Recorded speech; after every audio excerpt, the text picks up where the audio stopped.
Bihar da India na yam sauna mai pakra matung da fondo ke bani hai wafam aduga Bihar do irali film siga kamai yeng be jatan taseng haraga de koi Bihar ke election sina koi ato polem hori ba koi ke Manipur ge 2027 da lakada election ato mayam da madugi reflection yam chaung lai gani hause mayam dam hainer lakwa pone ado mamang de koi na masi koi na election ge sum khana da koi di political analyst am sunate ado koi na sum uzaba matam da koi Manipur context puzali yeng kan da Bihar ke election se dum BJP chaung mai palakane hause koi na BJP natraga su dum koi na haraga lai maram de koi congress ne yam acho sar samadum to koi na ui are vote chor gadi chor kain to ko ado madugi poto koi na swai da koi BLO BLA gi mayam am lai riba but level kaino haibtare koi gi agent sing haibtare moi congress ke su lai BJP ke lai CPI lai ni ato lai ma loi lai doi ni ko makoi na check toroga BLO sing understanding the both sing di mai kaino to do po ni check tor thada nang do po ni adu koi na hujik sigi mamang da ECI da koi na election commission of India da ata amana charge tong na bo ubo mayam koi na ugre madugi poto ngase di madugi ona taina da congress ki mathak ta hydrogen bomb po khaire kai nang discussion national paper gi keno da mayam naina ba matam ne koi ta kan mai theng nei aduna koi yam nang ibse koi yong ngarang Bihar ge election hydrok matam da phangi ba magi data si BJP na 89 seat phange adagi Janata Dal United 85 seat phange swai san koi 89 ga 85 ki class da koi gi Nitish Kumar se koi amuk election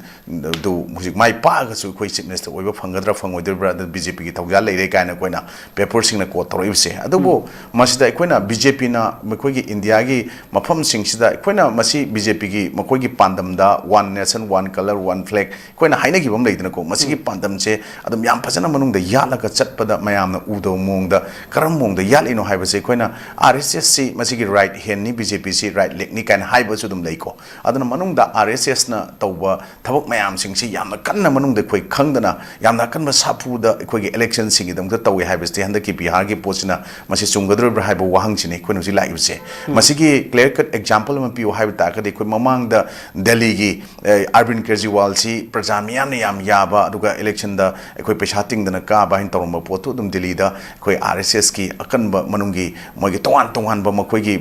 camera meeting haiba tare ko masing mayam am pangthokhi budu election lora kan puthora e aduga mana sai pangthokhi bu potuna madu BJP da Delhi mai pakhi ni kan haiba se aso uba kano ngasi singthani ha uba pot ma BJP gi political party gi ona delay akoina hai akoina sum saying quote amada akoi ruspel na harma poto a vote is like a rifle its usefulness depend on the character of the user na haiba potse yam chumba potne aduna akoina akoi gi masi haiba taraga su koi democracy pelebani democracy ji kari no habisi yamna short koi Abraham Lincoln na haibiramba democracy is the government of the people by the people for the people haibini adu nakal amorom da Winston Churchill na harma pot democracy matang je smaina harami democracy is the worst form of government except for all those other form that have been tied from time to time na sigi potse akoina masigi potse yenga kanda ne akoina hujikse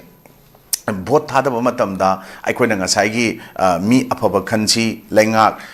miyam adagi mikhal mihut haiba potsi gi matang da yam dakale potse akoina vote thada ba gi potsine ada hujik miyam na Bihar da pira iba potsi karino haiba potu makoi gi akoina nainadraga su makoina thamnaba makoi election gi campaign manifesto mayam da hainaraga lakoni na madu koina hangana nanarbudi mathau tade adubu akoina ningsing ba yai shwaida always vote for principle though you may vote alone and you may cherish the sweetness reflection that your vote is never lost haibase swai de koina ngasidi koina khangningi maramdi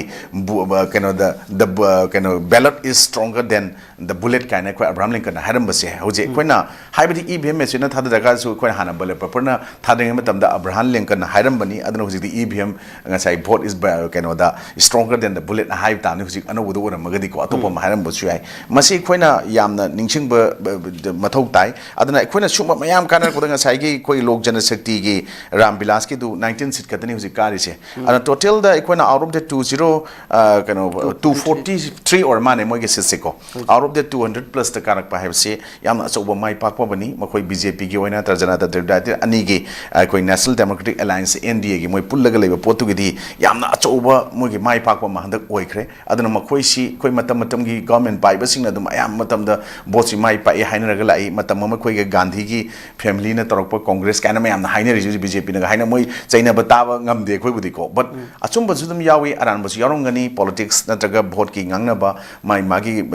kana ba khona ba campaign tong na ba stang ngangna ko post di ngasai kari hai tare khoi hatta kaimda thana dana hatta karai da kari leri thira ngang na bai type ta apha phata ba mayam si apha ba ngang na mo da phata myam ji pukhal loi da ngang na bi phim dum ngang ne ba even huji BJP na dum ngarang gi discussion ta da even Gandhi gi mingsin raga Gandhi na sumaina lingbiram ba mo ge family gi politics ade da Rahul Gandhi de hendrok ta na mayum pandri ba Priyanka Gandhi happy e kaina tawdana aduga board coming and taw mayam yauna re idana ko mase dum asum bu dum yaw bani aduna swai da even handaki ngarang gi data adu matung in Indian National Congress na phangi si only sit taru khatang ora mane khoi nga si phangba ma keno du da aduna sumba mayam si sigi bot sida khoi nga si di politics si magi mamai karom dono kai no si khoi na khangde aduna khoi na ningjing janing bari swai da khoi Abraham Lincoln gi pot yam nakna ba democracy ga election ga voters ga khoi mayam sing si yam nakna ba pot amada khoi na ngasai gi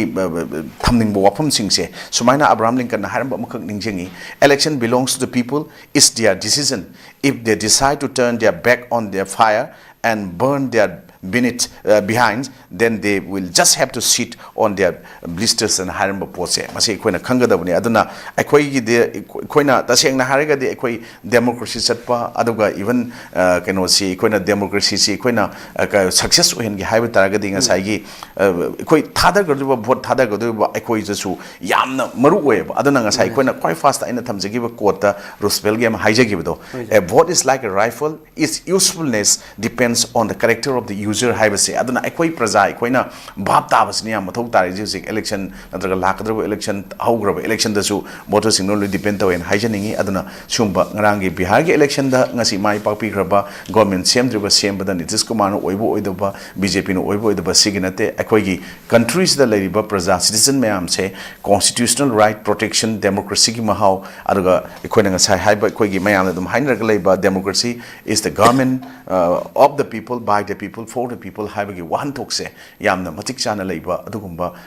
leibak lam tamamu oheninge na ismai thamjaki yam nuijay oda